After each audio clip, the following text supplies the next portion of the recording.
A new millennium brings with it a new breed of villainy. Welcome to WatchMojo.com, and today we're counting down our picks for the top 10 cartoon villains of the 2000s. I am the thing that keeps you up at night, the evil that haunts every dark corner of your mind. Before we begin, we publish new videos every day, so be sure to subscribe for more great content. For our series on villains from animated series, we'll be looking at characters that left an impact on kids of a certain decade. In this case, that means the most devilish bad guys who came to fruition in the aughties. Anime villains like Orochimaru won't be included, and neither will characters that are more associated with the 90s or 2010s, such as the Rowdy Rough Boys and Heinz Doofenshmirtz. My deflatinatore! Number 10. Father, codename Kids Next Door. Revenge is a dish best served with broccoli! For all their crazy, goofy enemies, by far the creepiest and most dangerous baddies the Kids Next Door ever dealt with were the delightful children from down the lane. Who could father such soulless villains? Turns out, they're the spawn of a shadowy figure with the ability to manipulate fire like a demon, who simply goes by the name Father, and is able to summon an obscene amount of flames from his body.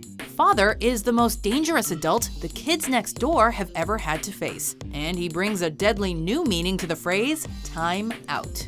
He might be named Father, but don't expect to find him playing catch or teaching his children to ride a bike. Bravo, Mr. Uno. You skillfully managed to outwit a bunch of children. Number 9. Mom, Futurama. Walt! How are we disposing of these crap gifts they brought me? From one malicious parent to the next, Mom may wear the guise of a sweet old lady, but in reality, she's a smack-talking, cantankerous old woman who'll do anything to get her way. Get his PIN number, you idiots! She's the richest person on Earth, with the mind of a tycoon, and is always looking to make more dough at the expense of others, be they humans or robots.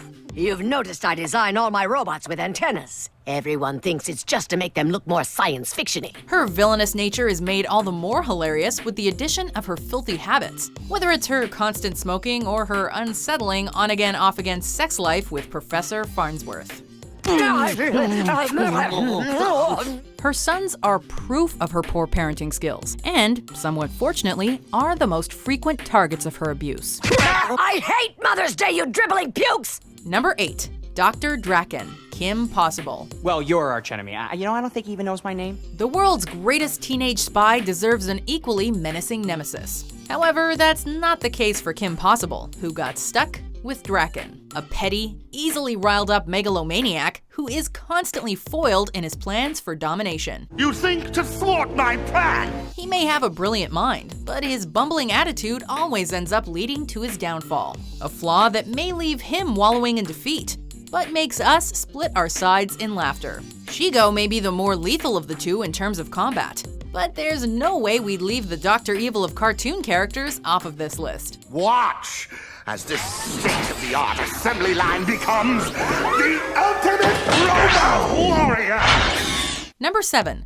Vlad Masters, also known as Vlad Plasmius, Danny Phantom. You have a battle cry, hilarious. If you think you can hold a grudge, wait till you meet Vlad Masters. Once a friend of Jack Fenton back in his college days, a freak accident robbed him of his social standing, academic future, and the love of his life, all of which he blames on Jack. As a result of the accident, he became the villainous ghost known as Vlad Plasmius, and his deep-seated hatred for the Fentons made him a prime candidate to become the archenemy of Danny Phantom. While he may be driven by revenge, Vlad is nothing if not a show-off, which he makes painfully clear to Danny with his mastery of his ghostly powers. Number 6. Denzel Crocker, The Fairly Odd Parents. Oh my gosh! I must be in the computer! My crazy fairy-believing teacher, Mr. Crocker! Yes! And you thought your teachers were bad? At least they weren't obsessed and completely consumed with capturing fairy godparents.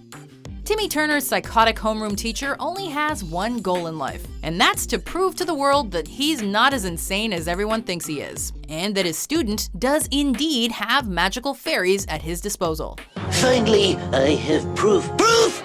of the existence of fairy godparents. While Vicky might be the most evil babysitter alive with a heart as black as coal, what sets Crocker apart is that he never comes across as too sympathetic or creepy.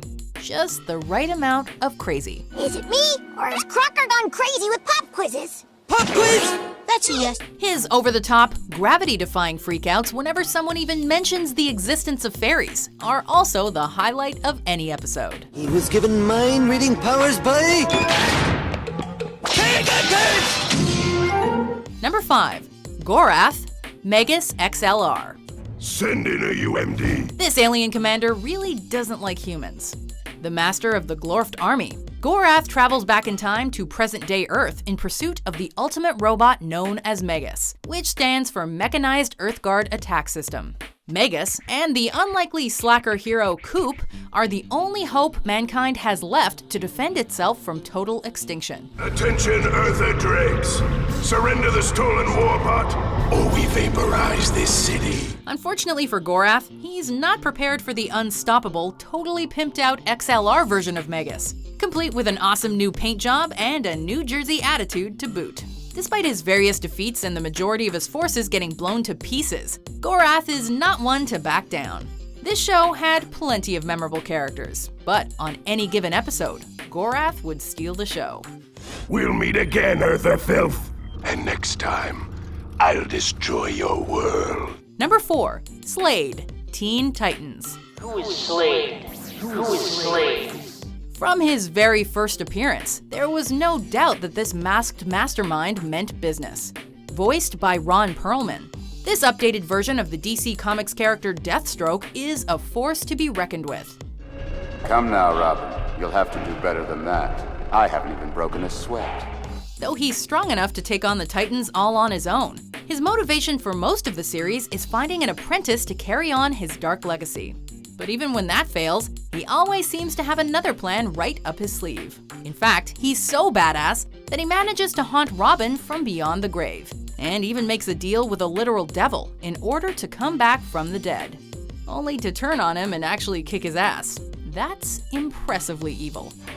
For the record, I'm nobody's servant. Number 3. Aku, Samurai Jack. Once again, I am free to smite the world as I did in days long past. The amalgamation of all evil in the universe takes shape as a demonic-looking being with a laugh that pierces through time itself. How could he not be on this list? In the beginning, Aku was nothing but formless darkness floating through space, until 3 mythical gods destroyed him. However, a small shard of his essence survived and landed on Earth, eventually taking on the form we all know and fear. He may constantly be bested by our favorite samurai, but since he holds dominion over the world, the Shogun of Sorrow is still the one holding all the cards.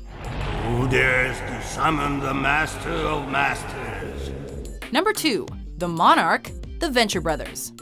No judgments, you won't be punished. Just want to know who did it. It takes guts to draw your supervillain inspiration from a butterfly, but kudos to the Venture Brothers' primary antagonist for pulling it off, to varying degrees of success. Actually, it was Speedy's idea.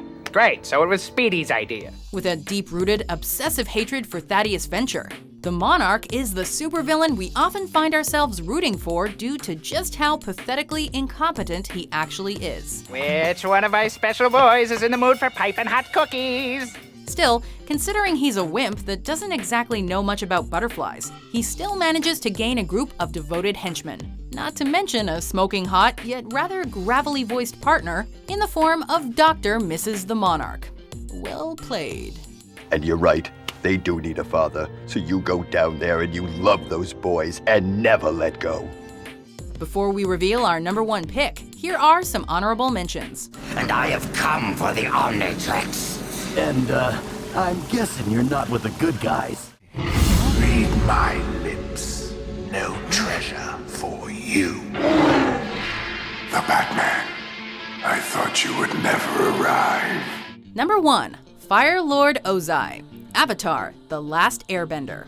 Prince Zuko, you've been among the Earth Kingdom commoners.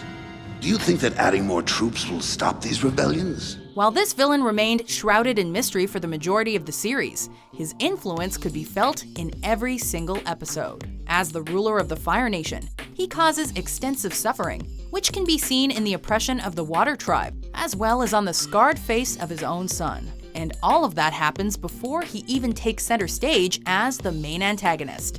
Just as the world will be reborn in fire, I shall be reborn as the supreme ruler of the world. Of course, things change in the finale, where he shows viewers the true extent of his ruthlessness with his plans to set fire to the entire Earth Kingdom, culminating in a legendary showdown with Avatar Aang. All hail the Phoenix King.